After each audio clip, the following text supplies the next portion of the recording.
تو آج انشاءاللہ قربانی کے موضوع پر چند باتیں انشاءاللہ میں عرض کروں گا. یہ واقعہ قربانی بھی سنیں گے اور پھر قربانی کے کچھ احکام بھی ہم سمجھنے کی کوشش کریں گے. عشرہ ذو الحجہ میں یعنی پہلی ذو الحجہ سے 10 ذو الحجہ، یہ 10 دن جو ہیں، ایک نیکی کا ثواب 700 گنا سے بھی زیادہ دیا جاتا ہے. یعنی کاروباری لوگ بیٹھے ہیں، اسکیم آنے والی، آپ کی زبان میں بات کروں تو ایک اسکیم آنے والی ہے جس میں ایک نیکی ملٹی پلائی بائی انشاءاللہ 700 ہو جائے گی. یہ جو عید کے دن تسبیح پڑھتے ہیں نا، اس کا ذرا سینیریو سمجھیے، اس کا پس منظر اور بیک گراؤنڈ سمجھیے. یہ کتنی مبارک تسبیح ہے کہ اس کے شروع کے الفاظ حضرت جبریل کی زبان سے نکلے ہیں، اس کے درمیان کے الفاظ حضرت ابراہیم کی آواز میں نکلے ہیں، اور آخری الفاظ حضرت اسماعیل کی زبان سے نکلے ہیں. ہم تو تسبیح نارملی پڑھ لیتے ہیں، مگر اس سینیریو کو، اس قربانی کو، اس عظیم واقعے کو تو یاد کیا کرو. بلکہ میرے پیارے اسلامی بھائیوں، اس بیان کو، اس واقعے کو اپنے بچوں کو سنائیں. آج ہمارے سامنے تو ہم نے اپنے قربانی کو ایک فیسٹیول بنا دیا ہے. جناب جانور آ رہے ہیں، تصویریں کھنچ رہی ہیں، ہم گھما رہے ہیں، پھرا رہے ہیں، اور ذبح کے بعد جناب پھر اس کی باربیکیو پارٹیاں ہوں گی. کون بتائے گا بچوں کو؟ کون یاد کرے گا اس قربانی کو؟ ارے سوچو تو صحیح، 99 سال کی دعاؤں کے بعد بیٹا ملا تھا اور اس کو ذبح کرنے چلے تھے. ہمیں کہا گیا صرف جانور قربان کر دو. ذرا سوچیے اگر ہم سے کہہ دیا جائے کہ کم از کم زندگی میں ایک بار سب اپنا اپنا بچہ ذبح کرو، ہم کرتے؟ ہم کر پاتے ہیں؟ یا نماز کے لیے ٹائم نہیں ہے لوگوں کے پاس. اب اس تسبیح کو ذرا اس تصور میں تو پڑھیے نا کہ سبحان اللہ پہلے حضرت جبرائیل کا کہہ رہے ہیں اور پھر حضرت ابراہیم اور آخر میں حضرت اسماعیل. مل کر پڑھیں گے. اللہ اکبر اللہ اکبر لا الہ الا اللہ واللہ اکبر اللہ اکبر وللہ الحمد اللہ اکبر اللہ اکبر لا الہ الا اللہ واللہ اکبر اللہ اکبر وللہ الحمد اللہ اکبر اللہ اکبر لا الہ الا اللہ واللہ اکبر اللہ اکبر وللہ. آج سے 5000 سال کم و بیش، بلکہ اس سے بھی زیادہ سالوں پہلے 8 ذو الحجہ 7 اور 8 کی درمیانی رات تھی کہ اللہ کے خلیل حضرت ابراہیم علیہ نبینا علیہ الصلوۃ والسلام نے خواب دیکھا، اور خواب میں کوئی کہنے والا کہہ رہا تھا کہ اپنے بچے کو ذبح کرو. اب آپ بیدار ہوئے اور آپ سوچنے لگے کہ یہ اللہ کی طرف سے خواب ہے یا شیطان کی طرف سے کوئی اشارہ ہے. آپ ہیزیٹیٹ تھے، آپ کنفیوز تھے، سوچ و بچار کر رہے تھے. یوم الترویہ کہا جاتا ہے 8 ذو الحجہ کو. ترویہ کے معنی ہے سوچ و بچار، سوچ و بچار کا دن. 8 ذو الحجہ حضرت ابراہیم علیہ السلام سوچ بچار میں رہے، اس لیے اس کو یوم الترویہ کہا جاتا ہے. پھر 8 اور 9 کی رات یعنی جس کو 9ویں رات کہتے ہیں، حضرت ابراہیم علیہ السلام نے پھر خواب دیکھا. پھر آپ کو خواب میں یہی بتایا گیا کہ آپ نے اپنے بیٹے کو ذبح کرنا ہے. اب آپ نے پہچان لیا کہ یہ اللہ کی طرف سے حکم ہے، یہ آرڈر اللہ کی طرف سے آیا ہے. اس لیے 9 ذو الحجہ کو یوم عرفہ کہا جاتا ہے. عرفہ کے معنی ہے پہچاننا، یعنی پہچاننے کا دن. لوگ حاجی 9 ذو الحجہ کو یوم عرفات میں جاتے ہیں، ہم یوم عرفہ کہتے ہیں. ایکچولی اس نام کی وجہ یہ ہے کہ حضرت ابراہیم علیہ السلام اس دن پہچان گئے کہ یہ اللہ کا حکم ہے. اور 10 ذو الحجہ کو یوم النحر کہا جاتا ہے، ذبح کا دن. تو یہ اس لیے کہا جاتا ہے کہ حضرت ابراہیم علیہ السلام نے اس دن حضرت اسماعیل علیہ السلام کو ذبح کرنے کا ارادہ کر لیا اور آپ چل پڑے ذبح کرنے کے لیے، اس لیے اس کو یوم النحر کہا جاتا ہے. ٹھیک ہے، پہلے یہ بات یاد رکھیے. اچھا، یہاں ایک میں شرعی مسئلہ بیان کر دوں کہ اگر آج کسی کو خواب میں کوئی ایسی بات آ جائے کہ اپنا بیٹا ذبح کر دیں یا فلاں چیز قربان کر دیں یا فلاں یعنی یاد رکھیے، ہم عام انسانوں کا خواب حجت اور دلیل نہیں ہوتی ہے. ہم میں سے کوئی بھی ایسا خواب دیکھ کر کوئی بھی ایسا کام کرے گا وہ گناہگار ہوگا. انبیاء کے خواب وحی ہوتے ہیں. ہمیں خواب میں کچھ بھی دکھ جائے، کوئی بھی آ کر کہہ دے، اگر وہ حکم شریعت سے ٹکراتا ہے تو ہم خواب پر عمل نہیں کریں گے. ٹھیک ہے نا؟ مثال کے طور پہ کسی کو اس کی مرحوم والدہ خواب میں آ جائیں اور وہ خواب میں آ کر کہیں کہ بیٹا نماز پڑھو، تو اچھی بات ہے بھائی، نماز پڑھے، صدقہ و خیرات دو، اچھی بات ہے، خواب میں آیا چلے دے دیں. ماں خواب میں آ کر یہ بولے بیٹا نماز نہ پڑھو، تو اب خواب نہیں مانیں گے. ہو سکتا ہے میں نے دیکھا کچھ تھا، سمجھا کچھ تھا. خواب میں تو ویسے بھی بہت ساری چیزیں دیکھ رہے ہوتے ہیں جو ہمیں بعد میں اٹھ کے سمجھ ہی نہیں آ رہی تھی کیسے ہو سکتا ہے. تو آپ بات سمجھ رہے ہیں؟ تو اس واقعے کے بعد کوئی شیطان ہے نا، کسی کے دماغ میں یہ بات ڈال دے کہ جب حضرت ابراہیم کو خواب آیا تھا وہ بھی چلے بیٹا ذبح کرنے، ہم بھی چلتے ہیں. تو ایسا ہم انسانوں کے لیے، عام مسلمانوں کے لیے ایسا نہیں ہوتا. یہ بات سمجھ لیجئے گا. اچھا اب ذرا سمجھیے گا، یہ کوئی چھوٹی قربانی نہیں تھی اور یہ پہلی قربانی بھی نہیں تھی. حضرت ابراہیم علیہ الصلوۃ والسلام کی سیرت میں اتنی قربانیاں ہیں اور ایسی ایسی قربانیاں ہیں کہ عقلیں حیران ہو جاتی ہیں. سب سے پہلے یہ سمجھنا ہوگا کہ حضرت ابراہیم علیہ الصلوۃ والسلام کو حضرت اسماعیل علیہ السلام ملے کیسے؟ آپ کے بیٹے ہیں نا. آپ کو پتہ ہی کتنی ایج میں حضرت اسماعیل علیہ السلام پیدا ہوئے. حضرت ابراہیم علیہ السلام کی عمر ہو گئی تھی 99 سال. وہ 99 سال کی عمر تک دعائیں کرتے رہے، یا اللہ بیٹا دے دے، یا اللہ بیٹا دے دے. اور دعا کیا ہوتی تھی؟ اسمع یا ایل، اسمع یا ایل. اس کے معنی کیا ہے؟ عربی زبان کا لفظ ہے اسمع، تو معنی بنے اے اللہ سن لے. اسمع معنی سن لے، اور ایل کے معنی یہ عبرانی زبان کا لفظ ہے، اس کے معنی ہے پروردگار، خدا. یعنی اے میرے رب، اے میرے پروردگار میری دعا سن لے. یہ پکارا کرتے تھے. اور تمنا کیا تھی؟ کہ اللہ مجھے بیٹا دے دے. 99 ایئرز کی ایج میں جا کے بیٹا ملا. اب یہاں ایک بات سیکھنے والی ہے. حضرت ابراہیم کون ہے؟ خلیل اللہ ہیں. خلیل کس کو کہتے ہیں؟ دوست کو، اللہ کے دوست. اور سرکار دو عالم صلی اللہ تعالی علیہ وسلم کے بعد اگر کائنات میں کوئی سب سے عظیم ہستی ہے، سب سے بڑی ہستی اگر نبی پاک کے بعد کوئی ہے تو وہ حضرت ابراہیم علیہ الصلوۃ والسلام. اتنا بڑا مرتبہ ہے اور اللہ کے دوست بھی ہیں اور اتنی دعائیں، مگر بیٹا نہیں ملا 99 سال تک.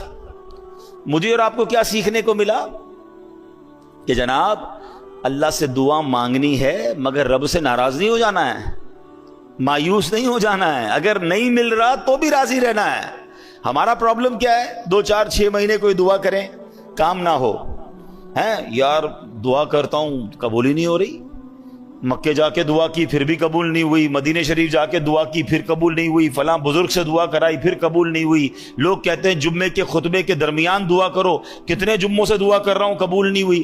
اللہ سے شکوا ہے، اللہ سے ہی بھروسہ اٹھنا شروع ہو جاتا ہے. نہیں بھائی کچھ نہیں ہوتا، سنا ہی ہے، دعا قبول نہیں ہوتی. وہ اللہ کے خلیل ہیں اور 99 سال تک دعائیں کر رہے ہیں. کون ہے میرے اور آپ کے درمیان جو 99 سال سے دعائیں کر رہا ہے؟ اب اس پہ سیکھنے کو پتہ کیا ملتا ہے ان واقعات سے؟ کہ ہمیں اپنے رب سے مایوس نہیں ہونا ہے. پہلے یہ بھروسہ کر لو نا کہ اللہ میرے لیے بہترین فیصلہ کرنے والا. ہم سب کی ماں، سب سے زیادہ پیار ہم سے کون کرتا ہے؟ ماں کرتی ہے نا. ماں کے دل میں ممتا ڈالنے والا کون ہے؟ یعنی میری ماں مجھ سے پیار کرے یہ خیال اس کے دل میں ڈالنے والا کون ہے؟ اللہ نہ ڈالتا تو ماں پوچھتی بھی نہ. ذرا آپ سوچیں، صرف ماں، انسانوں کی ماں کے دل میں رب نے نہیں ڈالا. یہ جتنے جانور ہیں ان کی ماں بھی اپنے بچوں سے ویسے ہی پیار کرتی ہے، جان دے دیتی ہے، لڑنے آ جاتی ہے، چاہے وہ بلی ہو، کتا جو بھی جانور ہو. بچے کے لیے جانور بھی جان دینے کے لیے تیار ہو جاتے. کیوں؟ یہ اللہ نے خیال ڈالا ہے. اور اگر اچھا اب اس کی لاجک سمجھیں، اے ہائے میرے رب کی شان دیکھو. جب ہم پیدا ہوتے ہیں، ہم پیدا ہوں یا جانور کے یہاں بچہ پیدا ہو، کیسا ہوتا ہے؟ نازک سا، اس کی نہ ہمت نہ طاقت نہ چلنے جیسا قابل. اگر ماں باپ بچہ پیدا کرنے کے بعد بچے سے محبت ہی نہ کریں، خیال ہی نہ کریں تو بچہ تو مر جائے گا نا. اس کو تو خادم چاہیے. آپ اگر غور کریں نا، بچے کے پیدا ہوتے ہی اس کو 2 خادم چاہیے ہوتے ہیں. ایک اس کے کھانے پینے، جس کو کہیں ورزش، مالش، صفائی ستھرائی کرنے والی ایک خادمہ چاہیے بچے کو، اور ایک اس کے لیے خرچ کرنے والا بندہ بھی چاہیے۔ اللہ نے کیسا انتظام کیا کہ ماں بچے کی باقاعدہ خادمہ بنتی ہے، اس کی گندگی بھی صاف کر رہی ہے، اس کو روز مالش بھی کر رہی ہے، اس کو کپڑے بھی پہنا رہی ہے، وہ روئے تو ماں تکلیف میں ہے، وہ اٹھ جائے تو ماں اٹھ جائے، اس کے جسم میں اللہ نے ایسی خوراک دی کہ ماں اسے دودھ بھی پلا رہی ہے۔ یعنی اللہ نے کیسی ہم سب کے لیے انتظام کیا کہ اس کے دل میں ایسی چیز ڈال دی کہ وہ اپنے آرام نہیں دیکھے گی، بچے کا آرام دیکھے گی۔ اچھا ماں سب کچھ کرے، پیسے ہی نہ ہو ماں کے پاس، تو بچے کو کپڑے کہاں سے پلائے گی، دوائی کہاں سے دے گی؟ اب باپ کے دل میں رحم ڈالا کہ باپ اپنی جیب سے اپنی خواہشات کو مارتا ہے، اپنے بچے کی خواہشات پوری کرتا ہے۔ کیا شاندار انتظام میرے رب نے ہم سب کی پرورش کے لیے کیا۔ مگر اس سارے انتظام کو کرنے والا ہے کون؟ اللہ ہے نا۔ وہ کتنا پیار کرتا ہے ہم سے۔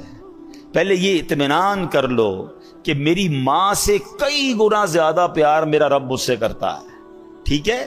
تو جب رب مجھ سے اتنا پیار کرتا ہے اور وہ نہیں دے رہا ہے، میں مانگ رہا ہوں پھر بھی نہیں دے رہا ہے، میں رو رہا ہوں پھر بھی نہیں مل رہا ہے، تو پھر یقین کر لو نا یہی میرے لیے بہتر ہوگا، یہی میرے لیے اچھا ہوگا۔ میں نے کئی بار اپنے بیانات میں ایک ایگزامپل دی ہے سمجھانے کے لیے، آج پھر دے دیتا ہوں، شاید کسی کا دل میں اطمینان آ جائے۔ کئی لوگ ہوتے ہیں بیچارے پریشان ہوتے ہیں اور کنفیوز بھی رہتے ہیں، یار دعائیں مانگتے ہیں پتہ نہیں کیوں مسئلہ حل نہیں ہو رہا۔ مثال دیتا ہوں، چلے ایک ایگزامپل۔ آج کل گرمی کے دن ہیں، سب کو جی چاہتا ہے آئس کریم کھانے کا، شربت پینے کا، کولڈ ڈرنک پینے کا، لیکن اگر آپ کے کوئی چھوٹا بچہ ہو، بھائی ہو، اس کا گلا خراب ہو جائے، فلو ہو جائے اسے، ٹھیک ہے، نزلہ بھی ہو جائے، بخار ہو جائے، اور اب وہ رو رہا ہے کہ ابو میں نے آئس کریم کھانی ہے، یا ابو جی میں نے کولڈ ڈرنک پینی ہے، آپ کیا کریں گے؟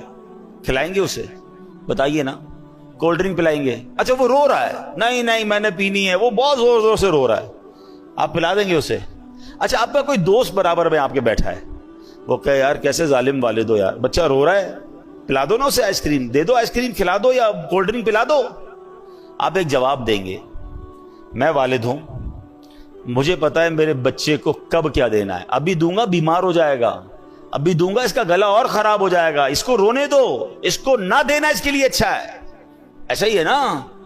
اب ذرا دل کے کانوں سے میرا جملہ سننا، آپ والد ہیں، آپ کو پتا ہے بچے کو کب کیا دینا ہے، میرے خالق کو نہیں پتا مجھے کب کیا دینا ہے؟ بات اگر یہ سمجھ آ گئی نا جس دن کہ میں رو رہا ہوں وہ نہیں دے رہا، میں تڑپ رہا ہوں وہ نہیں دے رہا، میں گڑ گڑا رہا ہوں وہ نہیں دے رہا، اب بندہ سمجھ جائے یہی میرے لیے بہتر ہے۔ میرا رب بہترین فیصلہ کرنے والا ہے، میری ماں سے زیادہ جب چاہنے والا ہے تو ڈیسیژن بھی بہترین ہوگا نا۔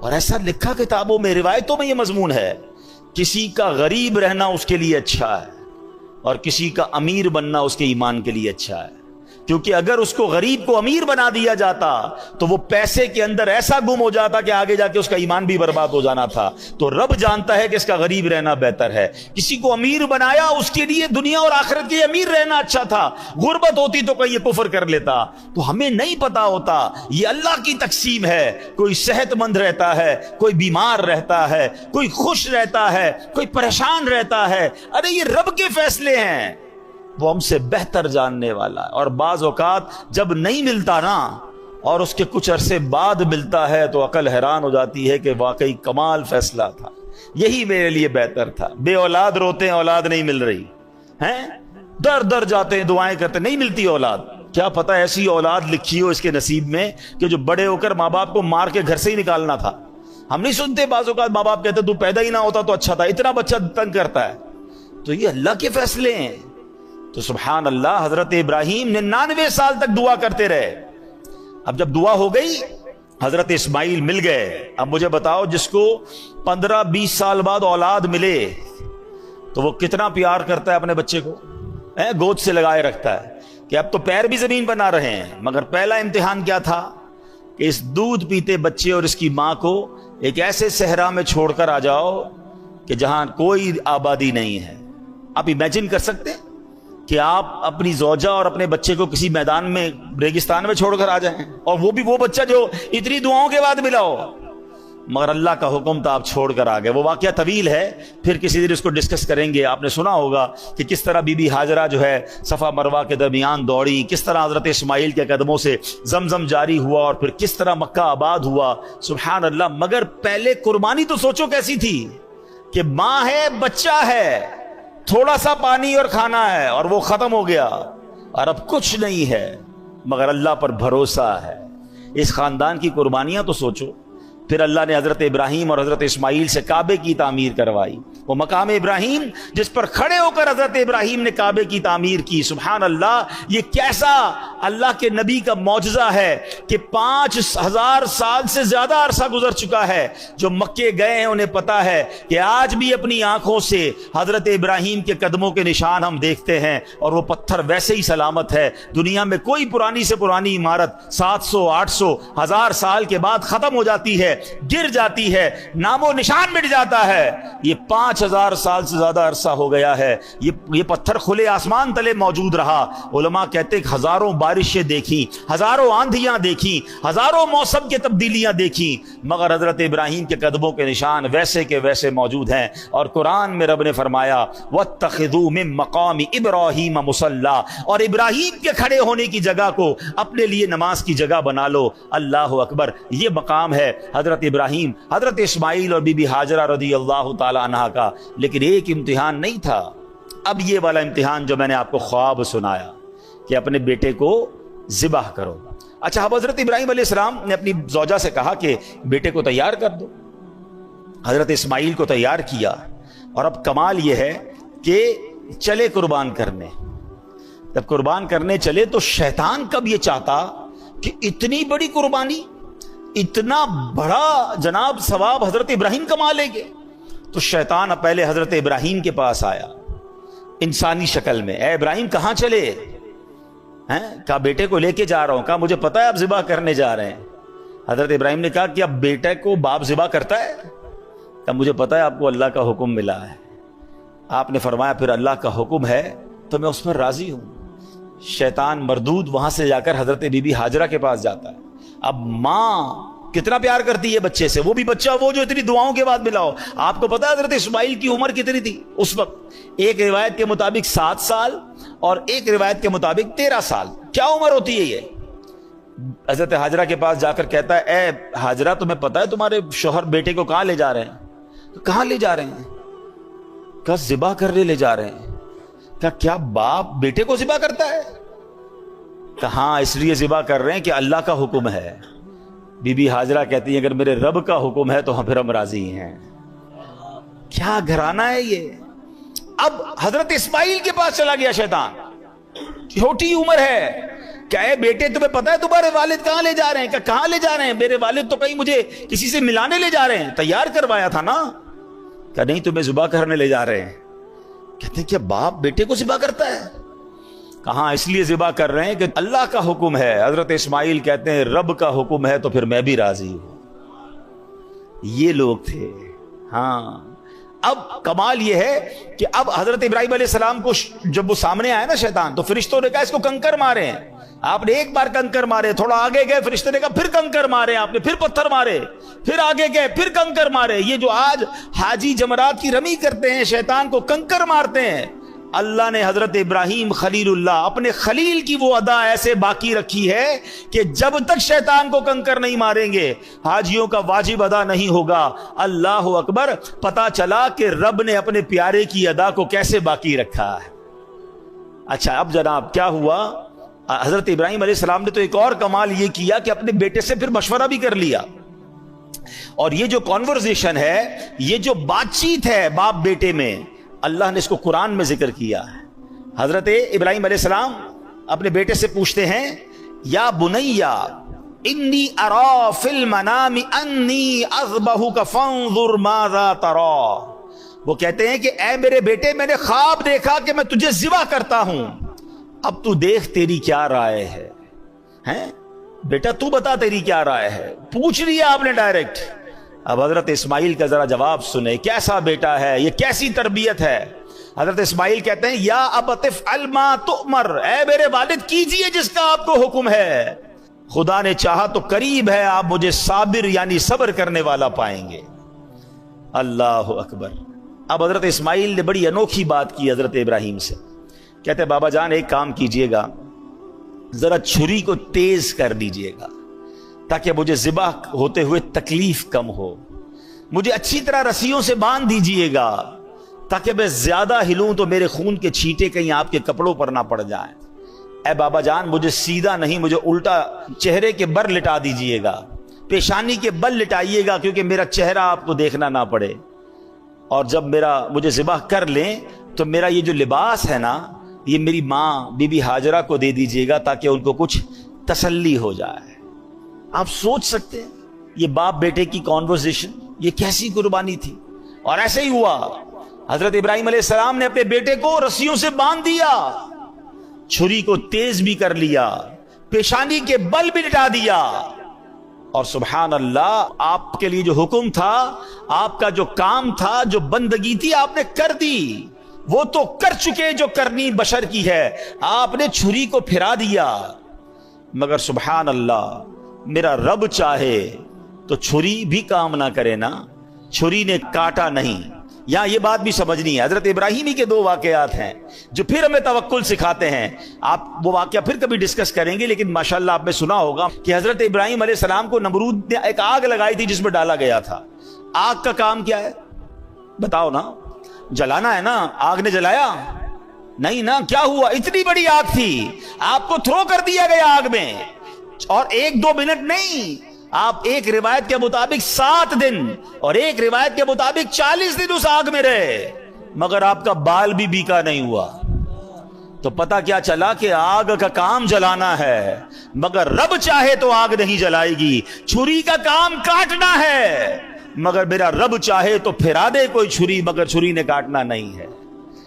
تو پتہ یہ چلا کہ اگر آج بھی، اب یہ ہمارے لیے پھر پیغام ہے، ہم بہت ساری چیزیں کیلکولیٹر سے چل رہے ہوتے ہیں، بہت ساری چیزیں کیلکولیشن سے چل رہے ہوتے ہیں کہ یار یہ ہوگا تو پھر یہ ہو جائے گا، یوں کروں گا تو یہ ہو جائے گا، اتنی بڑی مشکل میں ہوں، یار کیلکولیشن بتاتی ہے یہ مشکل نہیں ختم ہوگی، میں یہ قرضے سے نہیں نکل سکوں گا، میں اس پرابلم سے نہیں نکل سکوں گا، ڈاکٹر کہتے ہیں بیماری ایسی ہے کہ بندہ نہیں بچے گا، ہم مایوس ہو جاتے ہیں، ہم اللہ کی رحمت سے مایوس ہو جاتے ہیں۔ ارے میری ایک بات تو سمجھ لو، مشکل کتنی ہی بڑی کیوں نہ ہو، میرے اور آپ کے لیے بڑی ہے، میرے رب کے لیے بڑی نہیں ہے۔ ان اللہ علی کل شیء قدیر، وہ چاہے تو آگ کو باغ بنا سکتا ہے، وہ چاہے تو چھری گلے پہ پھرا دی جائے کاٹتی نہیں ہے، ارے میرا رب چاہے تو اندھیرے کنویں سے نکال کر حضرت یوسف کو مصر کا بادشاہ بنا سکتا ہے۔ ختم ہو گئی تھی نا لائف، بھائیوں نے باندھ کر کنویں میں ڈال دیا تھا، اب اور کیا بچتا ہے؟ مگر اللہ نے صرف کنویں سے نہیں نکالا، مصر کا بادشاہ بنایا۔ حضرت میرا رب چاہے دریائے نیل حضرت موسیٰ اور ان کے ساتھیوں کے لیے راستے نکالتا ہے، اور اسی دریائے نیل میں پیچھے آنے والے فرعونیوں کو غرق بھی کر دیتا۔ تو اللہ پر بھروسہ رکھو نا، ہم کیوں بھروسہ توڑ دیتے ہیں؟ ہم کیوں مایوس ہو جاتے ہیں؟ لوگ خودکشی کی باتیں کرنے لگ جاتے ہیں، لوگ ڈپریشن کی طرف چلے جاتے ہیں کہ نہیں ہو سکتا۔ ارے حضرت آپ کو نہیں پتا پرابلم بہت بڑا ہے، یقیناً تمہارا پرابلم کتنا ہی بڑا کیوں نہ ہو، میرے رب کی قدرت اس سے بڑی ہے، میرے رب کی نگاہ رحمت پڑنی ہے، تمہارے مسائل حل ہو سکتے ہیں، بس اصل بھروسہ چاہیے۔ علامہ اقبال شاعر مشرق نے کہا نا کہ اگر آج بھی ہو ابراہیم سا ایمان پیدا، there is only one condition، ایمان وہ والا چاہیے۔ اگر آج بھی ہو ابراہیم سا ایمان پیدا، آگ کر سکتی ہے انداز گلستان پیدا۔ اب کیا ہوا؟ چھری پھرا دی، چھری نے کاٹا نہیں، اور اب اللہ نے حکم دیا حضرت جبریل امین کو، اے جبریل جاؤ اور جنتی مینڈھا لے کر جاؤ۔ اور حضرت جبریل جنت سے مینڈھا لے کر آئے، اور جب لے کر آئے نا تو حضرت جبریل کی آواز کیا تھی؟ اللہ اکبر اللہ اکبر۔ حضرت ابراہیم اپنے بیٹے کے اوپر جھکے ہوئے ہیں، چھری ہاتھ میں ہے، آسمان کی طرف نظر کی تو دیکھا کہ جبریل آسمان سے آ رہے ہیں۔ آپ سمجھ گئے کہ میرے امتحان کا وقت ختم ہو گیا۔ آپ نے کیا کہا؟ لا الہ الا اللہ واللہ اکبر۔ حضرت اسماعیل جو نیچے لیٹے ہوئے تھے وہ بھی سمجھ گئے، جب تکبیر کی آوازیں سنی تو سمجھ گئے کہ امتحان پورا ہو گیا۔ کہتے ہیں اللہ اکبر وللہ الحمد۔ یہ جو عید کے دن تسبیح پڑھتے ہیں نا،